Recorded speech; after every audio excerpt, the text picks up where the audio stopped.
What you saw in the news was just the beginning, and the rest of the story will restore your faith in the human spirit, because sometimes the people we dismiss as ordinary turn out to be the only ones capable of saving us all.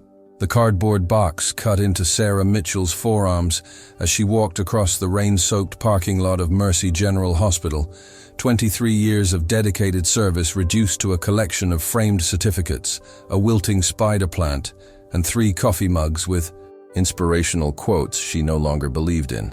The weight of the box seemed to increase with every step, or maybe it was just the exhaustion finally catching up to her. The kind of bone-deep weariness that comes from fighting a system designed to protect itself rather than the people it was supposed to serve. Rain drummed against the cardboard, darkening the edges, threatening to turn the bottom into mush, and she quickened her pace even though there was nowhere she needed to be. No shift to catch, no patients depending on her expertise, no colleagues waiting for her guidance on the complex cases that had become her specialty over 2 decades of quiet excellence. The November sky pressed down like a bruise, purple and swollen with the promise of more rain, and the wind carried the smell of wet asphalt and exhaust fumes from the highway beyond the hospital campus. Her feet ached in the sensible shoes she had worn for 12-hour shifts, the same shoes that had carried her through countless emergencies, through the organized chaos of the emergency department where she had built a reputation as the nurse who never panicked, who could start an IV in a crashing patient while simultaneously directing 3 other nurses and keeping a terrified family member calm with nothing more than the steady confidence in her voice. Those shoes had walked miles of hospital corridors, had stood beside bedsides during the worst moments of people's lives, had carried her into isolation rooms during the pandemic when others had hesitated, and now they were carrying her away from the only professional home she had ever known. The parking lot stretched before her like an ocean, cars gleaming wetly under the streetlights that were just beginning to flicker on in the gathering dusk.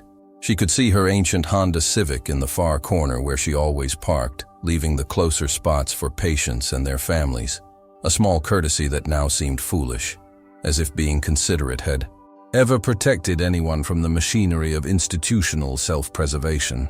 The box shifted in her arms, and she had to stop for a moment, adjusting her grip, feeling the cardboard growing softer under her fingers, and she wondered with a strange detachment what would happen if the bottom gave out right here in the middle of the parking lot. If all her years of service would literally spill out onto the wet pavement, certificates and photographs scattering in the wind like the career that had just been taken from her. Her breath came in short gasps, not from the physical exertion, but from something else, something that felt like drowning on dry land, and she realized with a start that she was crying, tears mixing with the rain on her face, and she could not remember when she had started. The hospital loomed behind her, 7 stories of brick and glass where she had learned her profession, where she had saved lives and held hands and delivered news both miraculous and devastating, where she had mentored dozens of younger nurses and earned the respect of physicians who rarely respected anyone, where she had done everything right and been punished for it anyway. 3 months ago, she had walked into the office of Dr. Richard Thornton, the hospital's chief of surgery, with documentation that would change everything. She had spent weeks gathering evidence, cross-referencing surgical outcomes with procedure logs, comparing complication rates with national standards, building a case that was irrefutable because she knew that anything less than ironclad proof would be dismissed as the complaints of a disgruntled nurse. The numbers told a story that made her stomach turn. Dr. Thornton's surgical infection rates were nearly triple the national average. His post-operative complication rates were astronomical, and his mortality rates for routine procedures were climbing steadily year over year. But it was not just the statistics that had driven her to act. It was the faces of the patients she had cared for in recovery. The young mother who developed sepsis after what should have been a simple gallbladder removal. The retired teacher who suffered a preventable pulmonary embolism. The construction worker who bled out because critical steps had been skipped in the rush to get to the next case. She had documented everything with the meticulous attention to detail that had made her an exceptional nurse, noting dates and times, recording conversations, keeping copies of incident reports that mysteriously disappeared from the official files. She had followed every protocol, reported through every proper channel, done everything by the book, because she believed, foolishly as it turned out, that the system would protect patients over profits, that truth would matter more than reputation, that doing the right thing would be enough. The meeting with hospital administration had been surreal in its choreographed predictability. Dr. Thornton sat at the head of the conference table, flanked by the hospital CEO, the chief of staff, and two lawyers, whose presence should have told her everything she needed to know about how this was going to end.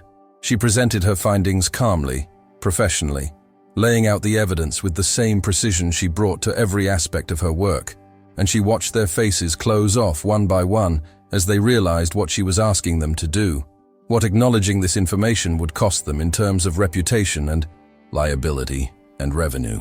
Dr. Thornton was a rainmaker, they explained, as if that justified everything. He brought in millions of dollars in surgical revenue every year. His patients were wealthy, connected, the kind of people who made generous donations to the hospital foundation. His complication rates were within acceptable parameters when properly contextualized, they said, though they never explained what proper contextualization meant or why it should matter more than the bodies piling up in the ICU.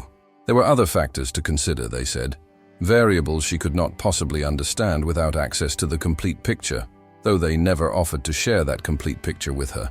And then, with a gentleness that was somehow more insulting than outright hostility, they suggested that perhaps she was experiencing burnout, that the stress of the pandemic had taken a toll on everyone, that maybe she needed some time off to gain perspective, that her concerns, while noted, were not supported by the hospital's own quality assurance reviews that she knew for a fact had been conducted by Dr. Thornton's colleagues and golfing partners.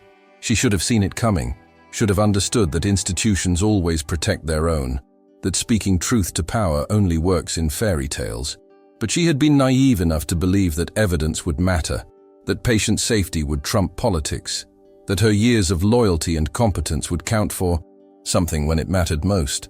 The retaliation was swift and surgical, which she supposed was appropriate given who was orchestrating it.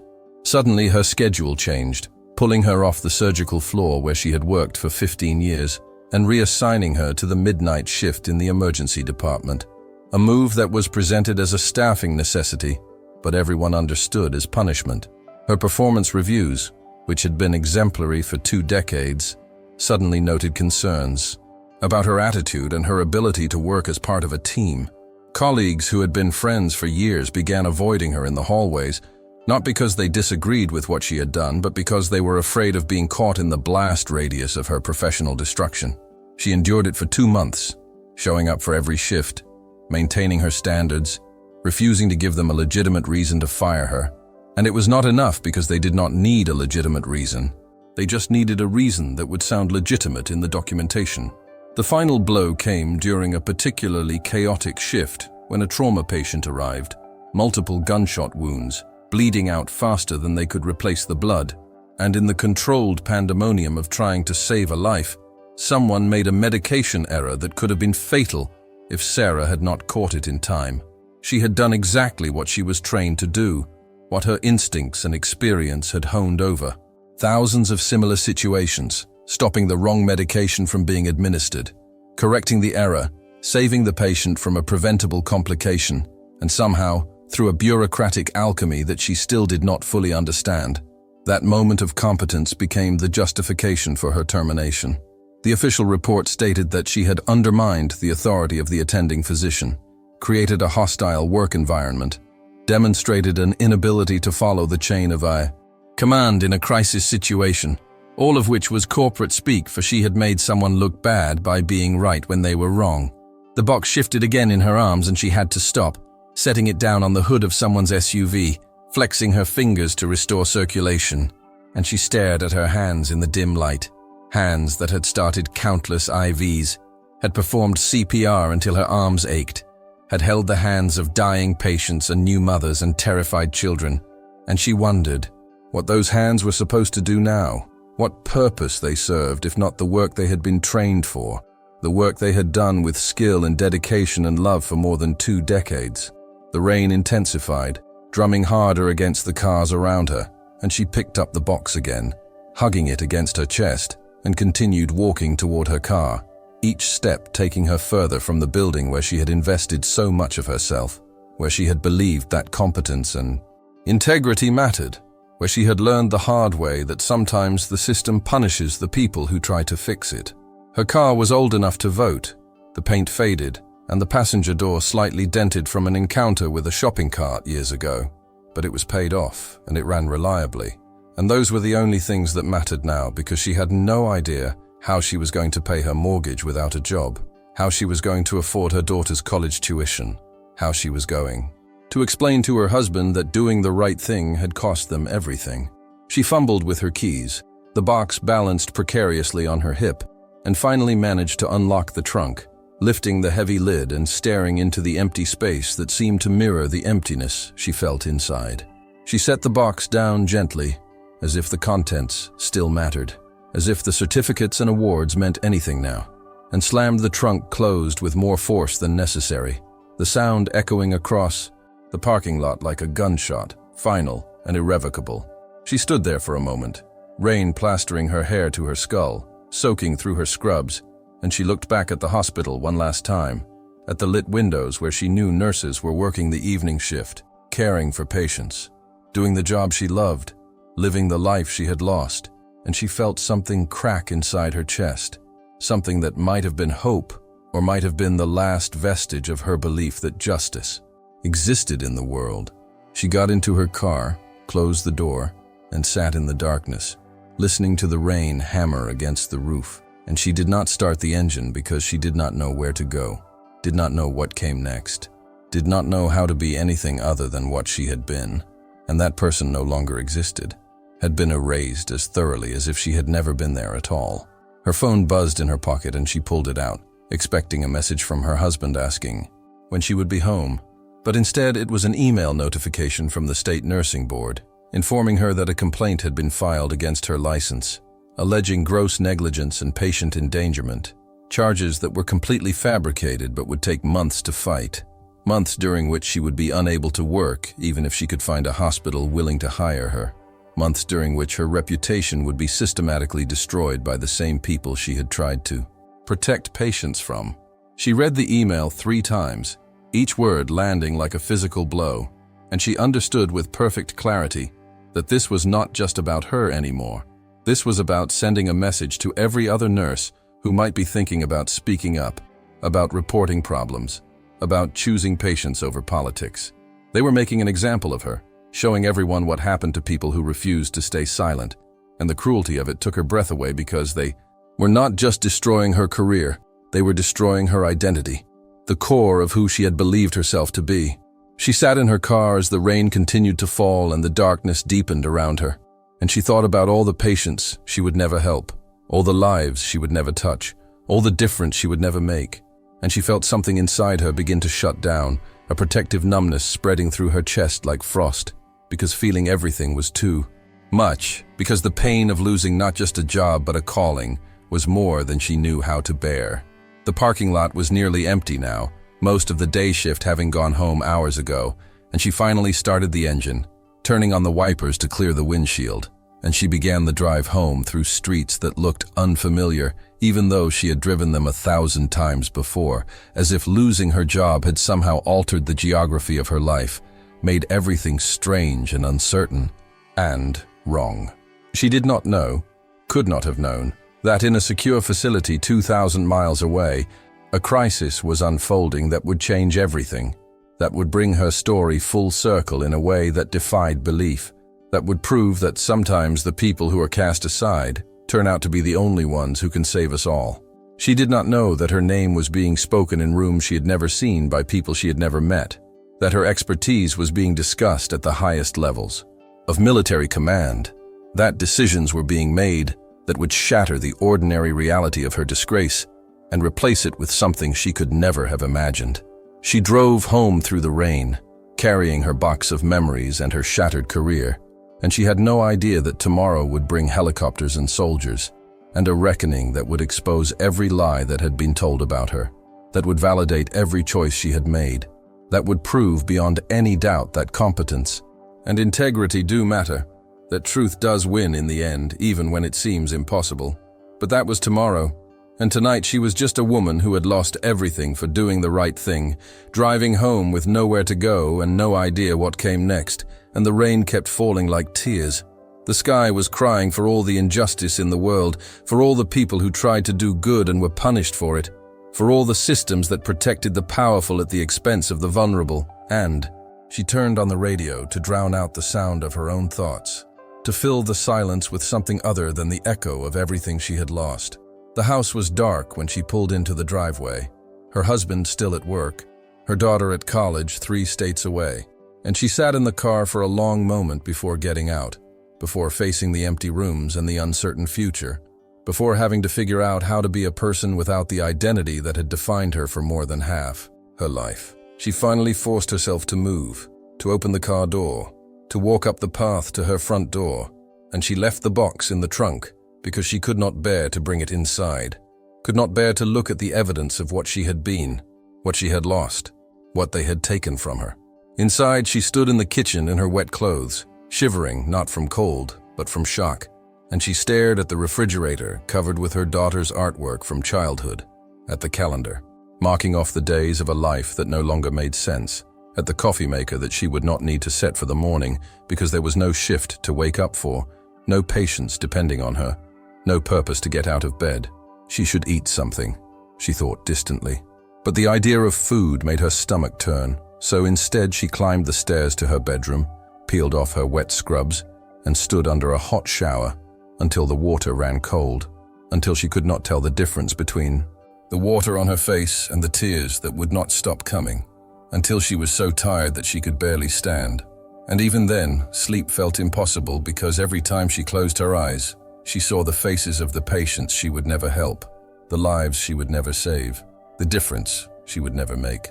She did not sleep that night, or if she did, it was the kind of sleep that leaves you more exhausted than wakefulness, full of dreams where she was back at the hospital trying to save a patient, but her hands would not work, where she was trying to speak, but no sound came out, where she was running down endless corridors that never led anywhere, and she woke with the grey light of dawn feeling hollowed out, emptied of everything except a dull ache that had no name.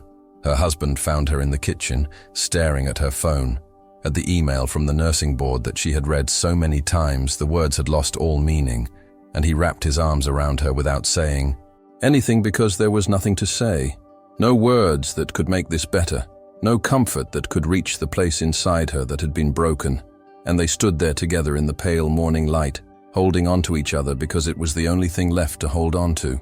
The day passed in a blur of phone calls and emails, of reaching out to the nurses' union that suddenly seemed less interested in defending her now that the hospital had made its position clear, of contacting lawyers who wanted retainers she could not afford, of trying to navigate a system that was designed to protect institutions rather than individuals. And by the time evening came, she was no closer to knowing what to do, no closer to seeing a path forward, no closer to believing that any of this could be fixed. She was sitting at the kitchen table, laptop open, scrolling through job listings that she knew she would never get, because the hospital would provide references that would destroy any chance she had when the sound began. At first, she thought it was thunder, a low rumble that seemed to come from everywhere and nowhere, but it grew louder, more insistent, a rhythmic thumping that made the windows rattle in their frames, that made the dishes in the cupboard clink together, that made her look up from her computer with a frown because this was not thunder, this was something else entirely. Her husband appeared in the doorway, his face puzzled, and they looked at each other as the sound grew louder still, as the air itself seemed to vibrate with it, as the lights flickered and the pictures on the wall tilted slightly, and she stood up from the table, walked to the window, pulled back the curtain, and froze. The sky was full of helicopters, military helicopters, black and massive and utterly out of place in the suburban neighborhood where she lived, where the most exciting thing that usually happened was the occasional garage sale or block party, and she counted them without, meaning 2, 3, 4, 5 helicopters in formation, flying low enough that she could see the markings on their sides, could see the figures visible through the open doors, and they were circling her neighborhood, circling her street, and she felt her heart begin to pound because this made no sense, because military helicopters did not circle suburban neighborhoods without a reason, because something was happening, and she had no idea what it could be. The helicopters began to descend one after another, landing in the street, in the park at the end of the block, in the school parking lot visible beyond the houses, and she watched in disbelief as soldiers emerged. Dozens of them, armed and armored and moving with the kind of precision that spoke of serious purpose, and they were spreading out, establishing a perimeter, and her neighbors were emerging from their houses, standing on their lawns, staring at the spectacle unfolding in their quiet street, and she heard sirens in the distance, police cars arriving, more vehicles, and the entire neighborhood was transforming into something out of a movie, something that could not possibly be real. Her husband was beside her now, his hand on her shoulder, and they watched as an officer emerged from one of the helicopters, tall and commanding, speaking into a radio, gesturing to his soldiers, and they were moving with purpose, moving towards something, and Sarah felt a strange coldness spreading through her chest, because they were moving toward her house, toward her, and that made no sense at all. There was a knock on the door, firm and authoritative, and she and her husband looked at each other, and in his eyes she saw the same confusion and fear that she felt, because this was not normal, because military soldiers did not knock on civilian doors, because something was very wrong, or very right, and she had no way of knowing which. She walked to the door on legs that felt disconnected from her body, her husband close behind her, and she opened it to find 3 soldiers standing on her porch, their uniforms crisp, their expressions serious but not hostile, and the one in front, a woman with captain's bars on her collar, said in a voice that was respectful but urgent, "Sarah Mitchell?" "Yes," Sarah heard herself say, her voice sounding strange in her own ears, distant and uncertain. "Ma'am, I'm Captain Rodriguez, United States Army. We need you to come with us immediately. There's a situation that requires your specific expertise, and we have authorization from the Secretary of Defense to bring you in." Sarah stared at her, trying to make sense of the words, trying to understand what was happening, and she said, "I don't understand. I'm a nurse. I was a nurse. I was just fired. There must be some mistake." The captain's expression softened slightly, and she said, "There's no mistake, ma'am. We've been looking for you. The situation is critical, and you're the only person with the knowledge and experience to help us. We need to leave now." "What situation?" Sarah asked, her mind racing, trying to connect these impossible dots. "What could I possibly help with?" "I can't discuss the details here, ma'am, but I can tell you that lives are at stake, a significant number of lives, and time is a critical factor. We have a helicopter waiting.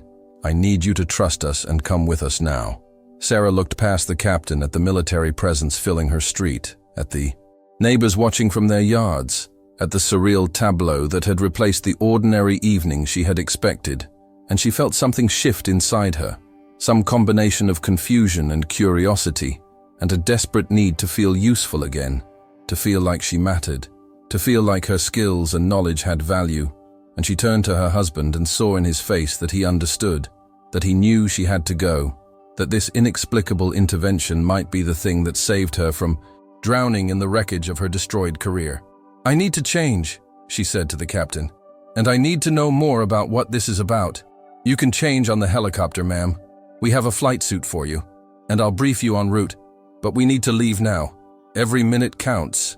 Sarah nodded, turned to her husband, kissed him quickly and said, "I'll call you when I can," and then she was following the captain down her front walk, past her neighbors who stared open-mouthed, toward the massive helicopter waiting in the street, its rotors beginning to spin up, and she climbed inside, was handed a flight suit and a headset, and before she could fully process what was happening, they were lifting off, the ground falling away beneath them, her neighborhood shrinking to toy-sized proportions, and the captain was leaning close, speaking into the headset, her voice clear despite the roar of the engines. "Ma'am, 3 days ago, a Navy submarine, the USS Helena, suffered a catastrophic failure in its nuclear reactor cooling system while on patrol in the North Pacific. The crew managed to implement emergency protocols and prevent a complete meltdown, but the situation is extremely unstable. The submarine is currently operating on backup systems that are failing. We have approximately 18 hours before the reactor reaches critical temperature and we face a potential nuclear incident." Sarah felt her breath catch, the magnitude of what she was hearing almost impossible to comprehend, and she said, "I still don't understand what this has to do with me. I'm not a nuclear engineer. I'm a surgical nurse." The captain pulled out a tablet, brought up a file, and showed it to Sarah, and she saw her own face staring back at her, saw her nursing credentials, her employment history, and then she saw something else, something she had almost forgotten, a detail from so long ago that it felt like another lifetime. "Before you became a surgical nurse," the captain said, "you served 4 years in the Navy as a hospital corpsman assigned to submarine duty. You're one of only 12 people in the country with both submarine medicine experience and advanced critical care training. And according to our records, you also completed specialized training in radiation exposure protocols during your service." Sarah stared at the file, at the evidence of a part of her life she had left behind more than 20 years ago, when she had been young and the world had seemed full of possibilities, before she had settled into civilian life, before she had built a career that had just been taken from her, and she felt a strange sense of vertigo, as if the past and present were colliding, as if the person she had been was reaching across decades to grab hold of the person she had become. "The submarine's medical officer was injured in the initial incident," the captain continued. "The crew has been dealing with radiation exposure, with injuries from the emergency procedures, with the psychological stress of being trapped in a damaged vessel with a failing nuclear reactor.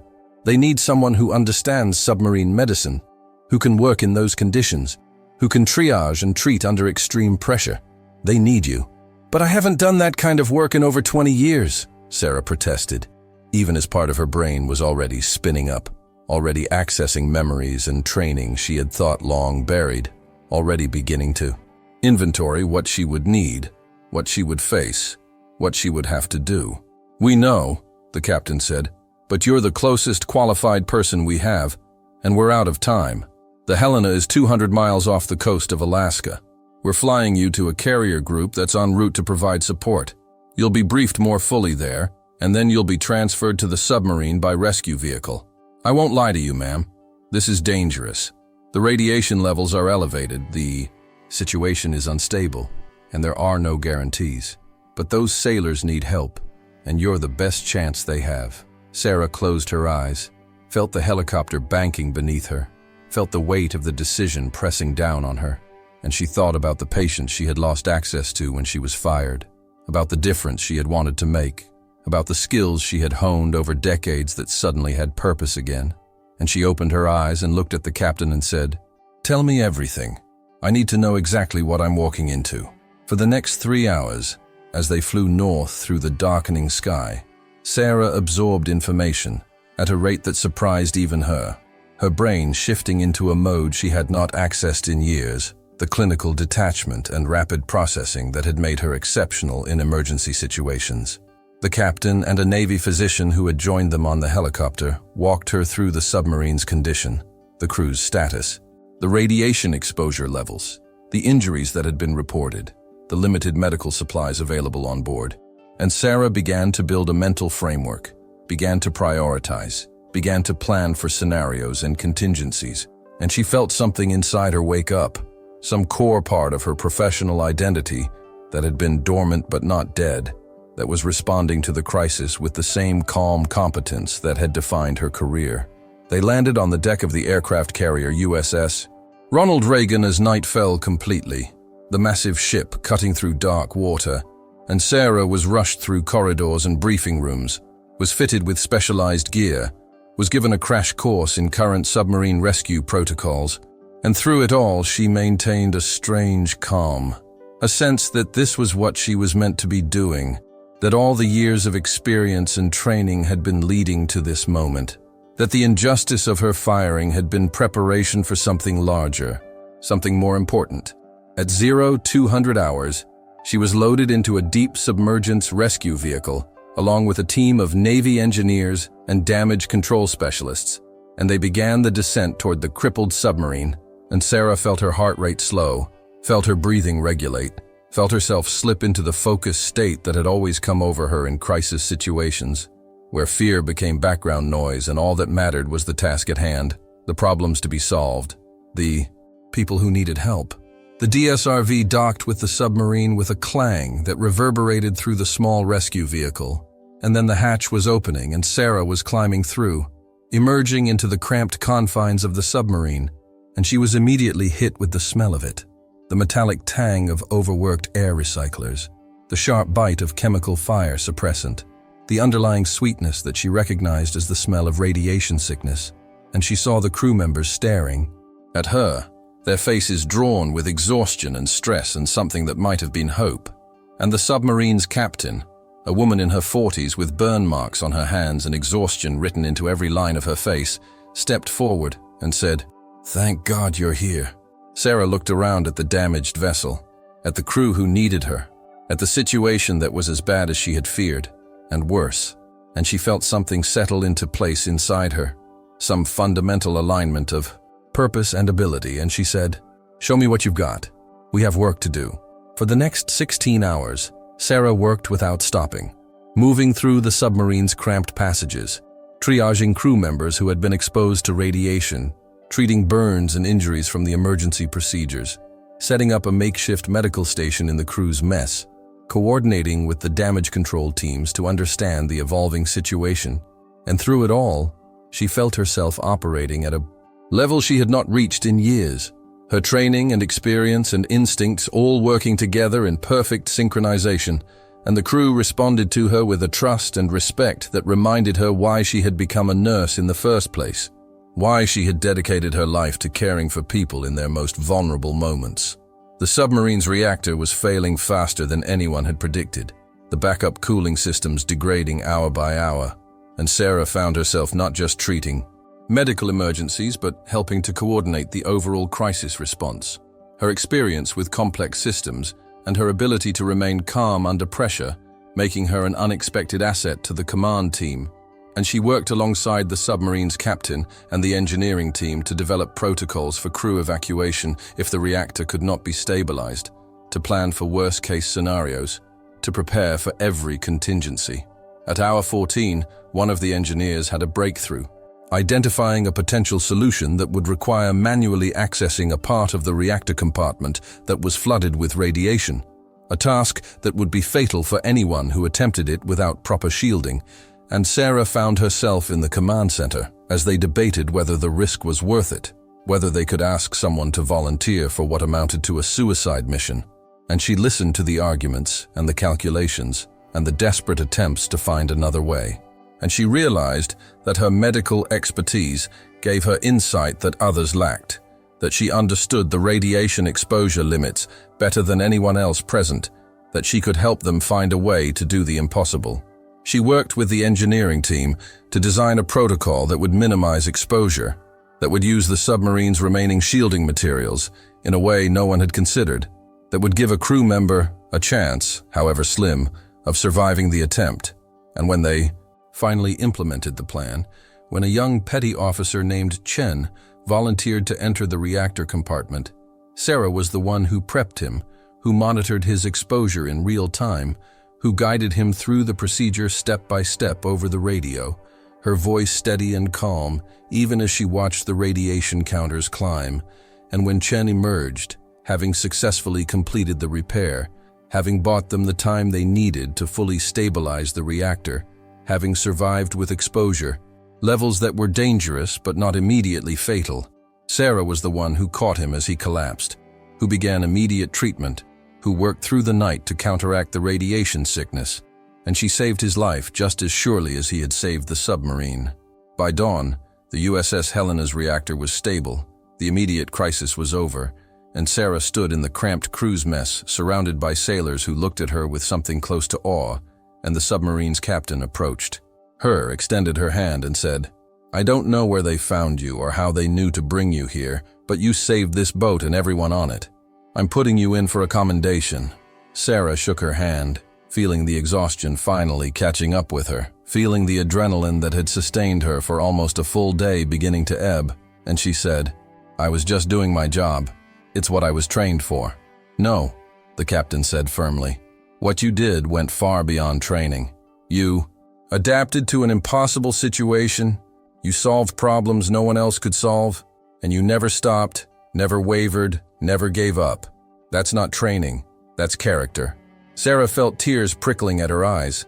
felt emotion threatening to overwhelm the professional composure she had maintained throughout the crisis, because these words, this recognition, this validation of her competence and her value was something she had not realized how desperately she needed, how much the loss of it had wounded her. And she nodded, not trusting herself to speak, and the captain squeezed her shoulder and turned to address her crew, and Sarah stood there feeling like she had just been reminded of who she was, of what she was capable of the difference she could make when she was allowed to do the work she had been trained for. The return to the surface was a blur, the transfer back to the carrier, the debriefings and medical checks. And through it all, Sarah moved in a daze, her body exhausted, but her mind strangely clear. And it was not until she was back on the helicopter, flying south toward home, that she allowed herself to think about what came next, about the destroyed career waiting for her, about the nursing board complaint and the blacklisting and the uncertain future, and she felt the weight of it settling back onto her shoulders, heavier now, because she had been reminded of what she was capable of what she was losing. But when the helicopter landed, not at her home, but at a military base she did not recognize, and when she was escorted into a building and through security checkpoints, and when she found herself in a conference room facing a panel that included Navy admirals and Pentagon officials, and, impossibly, the Secretary of Defense himself, she began to understand that something else was happening, something she had not anticipated.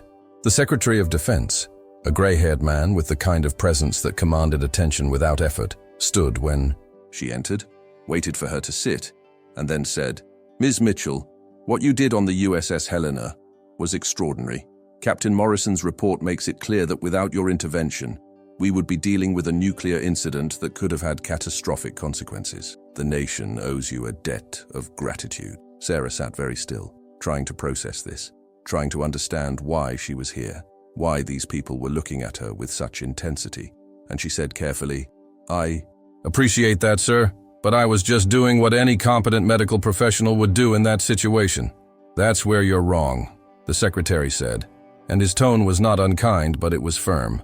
"What you did required not just competence, but exceptional skill, adaptability, and courage. And it's brought to our attention some disturbing information about your recent employment situation." Sarah felt her stomach drop, felt a flush of shame creeping up her neck, because of course they would have looked into her background. Of course they would know about her firing, about the accusations, about the nursing board complaint, and she opened her mouth to explain, to defend herself, but the secretary held up a hand. "We've reviewed your case thoroughly, Ms. Mitchell. We've looked at the documentation you compiled regarding Dr. Thornton's surgical outcomes. We've examined the hospital's response to your concerns. We've interviewed colleagues and reviewed patient records. And what we've found is that you were absolutely right, that you did everything correctly, and that you were punished for it by an institution more concerned with protecting its reputation than protecting patients." Sarah stared at him, not quite believing what she was hearing, and he continued, "What you may not know is that Dr. Thornton has contracts with the Department of Defense to provide surgical services to military dependents at Mercy General. His poor outcomes have affected military families. Your efforts to expose his negligence, while they cost you your career, have potentially saved the lives of service members and their families. That matters to us." He paused, looked at the other officials in the room, and then back at Sarah, and he said, "We'd like to offer you a position as a civilian medical consultant to the Navy, specializing in submarine medicine and crisis response. It would involve training, occasional deployments, and serving as an expert resource for situations like the one on the Helena. The pay is competitive, the benefits are excellent, and it would be a full-time position based here in Washington." Sarah felt dizzy, felt like the room was tilting around her, and she said, "I don't understand. Why would you do this? I'm a civilian nurse with a complaint filed against my license. I'm unemployable." "You're a highly skilled professional who was punished for doing the right thing," the secretary said, "and we don't let people like that slip through the cracks if we can help it. As for the nursing board complaint, we've already been in contact with them. Given the circumstances, given our needs, and our endorsement of your competence, that complaint will be withdrawn. Dr. Thornton and Mercy General Hospital, however, will be facing some very serious questions from both military and civilian authorities about their practices and their retaliation against a whistleblower.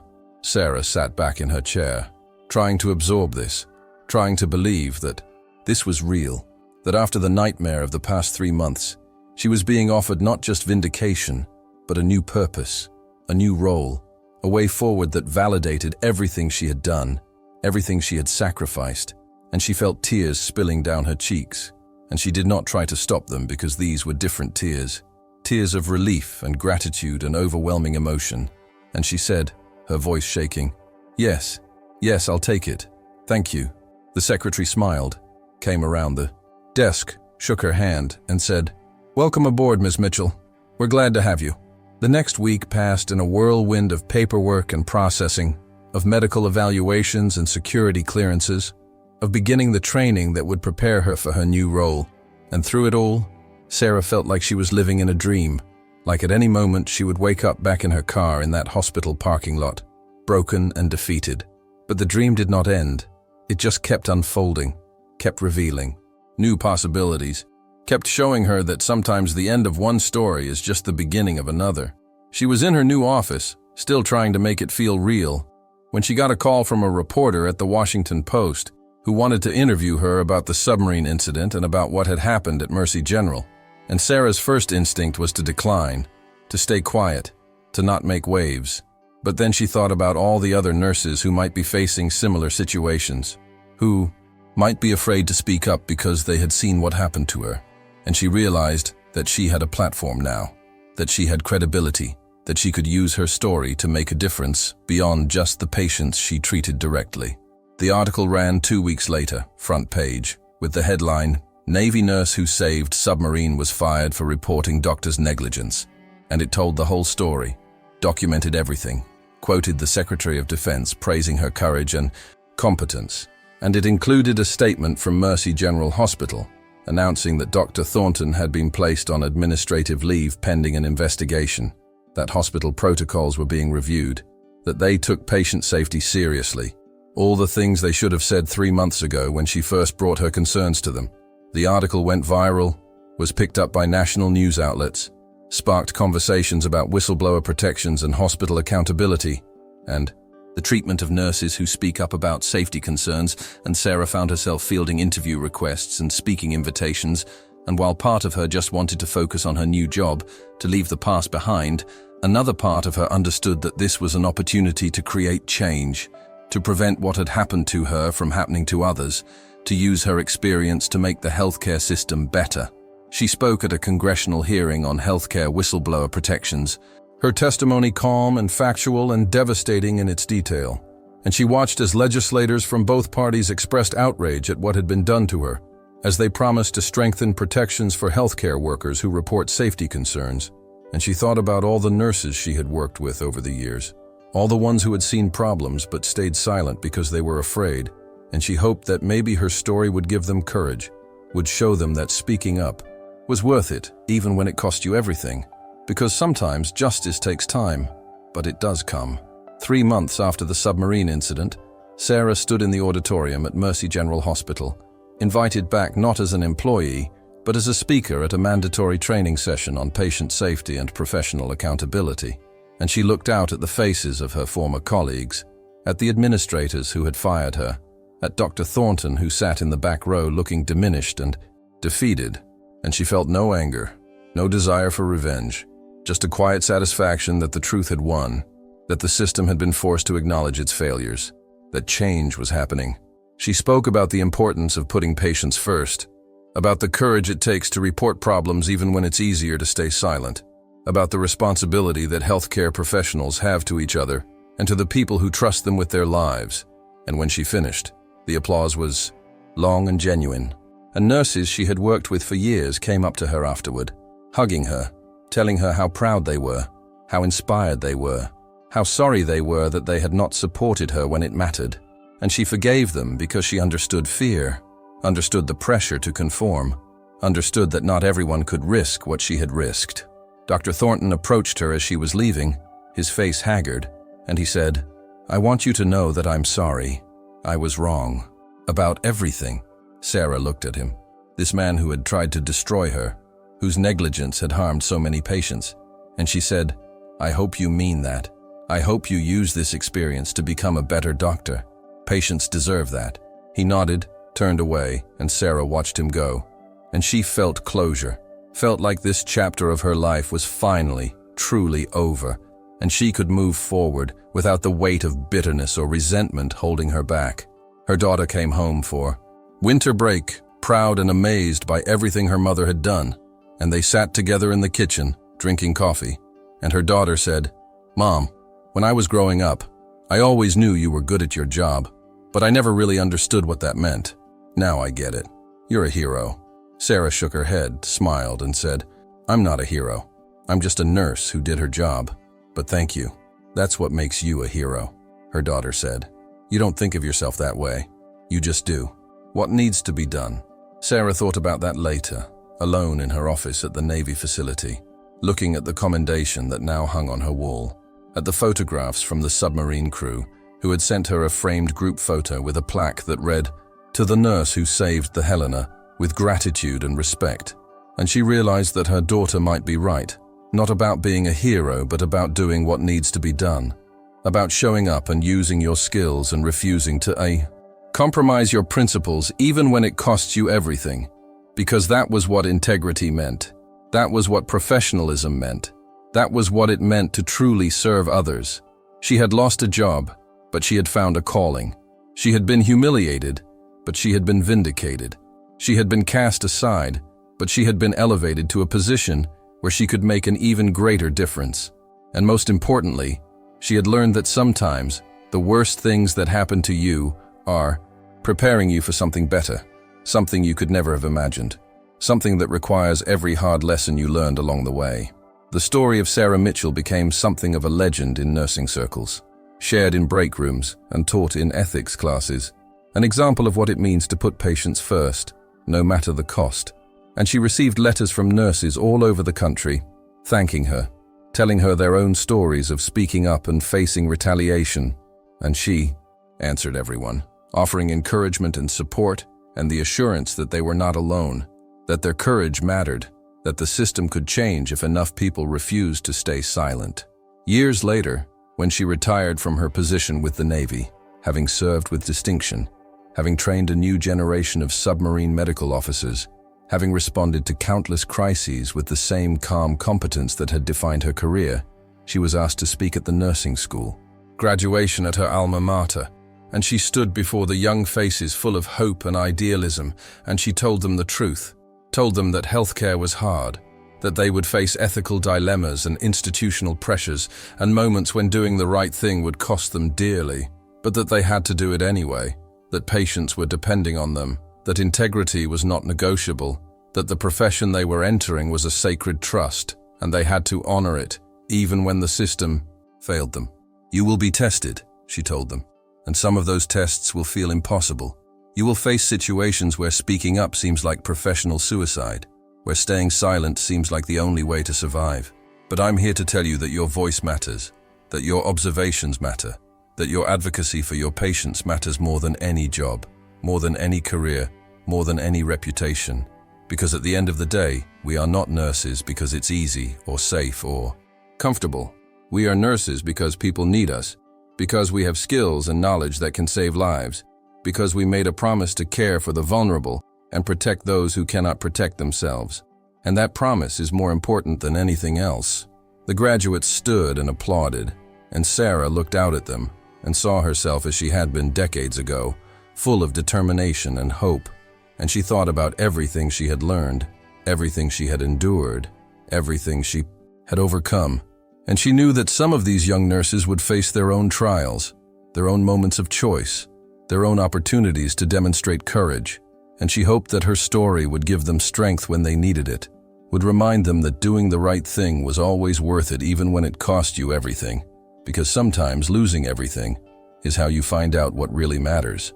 Sarah Mitchell walked away from that hospital parking lot with nowhere to go, carrying a box full of the remains of a destroyed career, and she could never have imagined that just hours later, military helicopters would surround her, that soldiers would ask for her by name, that she would be given the chance to prove her worth in the most dramatic way possible, that her expertise would save a submarine and its crew, that her integrity would be vindicated, that her story would inspire change.